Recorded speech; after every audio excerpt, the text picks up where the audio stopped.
A lot of people misunderstand Gohan. They see his power, his transformations, his hidden potential, and they immediately ask the same question.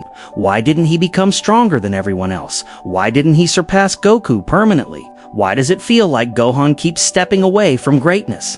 But the truth is, Gohan was never meant to be like Goku, and that's exactly what makes his character so tragic. Because from the very beginning, Gohan never loved fighting. That alone already made him different from almost every Saiyan around him. Goku fights because he enjoys it. Vegeta fights because of pride. Broly fights through rage. But Gohan fights because he has to. And there's a massive difference between those things, ever since he was a child. People saw terrifying power hidden inside him. When Raditz kidnapped him, Gohan exploded with rage and damaged someone even Goku struggled against. That moment shocked everyone, because suddenly, this innocent child carried power beyond imagination. But people often forget something important. Gohan wasn't angry because he wanted battle. He was angry because the people he loved were being hurt.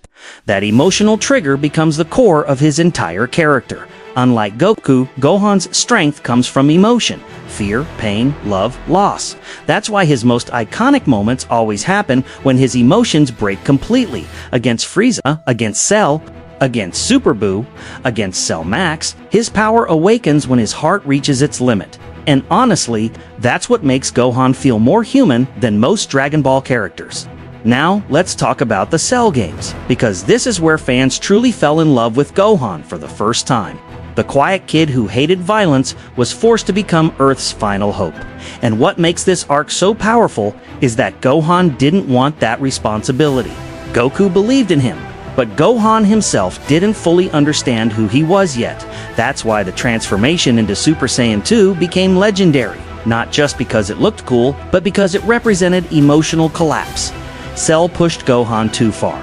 The death of Android 16, the suffering around him, the pressure, everything exploded at once, and suddenly, the peaceful child disappeared. For a moment, Gohan became terrifying, cold, dominant, untouchable. And fans believed that this was the future of Dragon Ball. The next protector, the next main character, the one destined to surpass Goku forever. But then something unexpected happened. Gohan grew up, and that's where the fandom became divided. Because while fans wanted another warrior, Gohan wanted peace. People forget that Chi-Chi always pushed him toward education, toward a normal future. And unlike Goku, Gohan actually liked that life. He enjoyed studying. He enjoyed being human. He enjoyed peace more than battle. So when fans say Gohan fell off, they ignore something important. He wasn't failing, he was choosing a different path. And honestly, that makes his story more realistic than most anime characters, because not everyone wants power. Not everyone wants endless fighting. Gohan spent his childhood surrounded by death and destruction.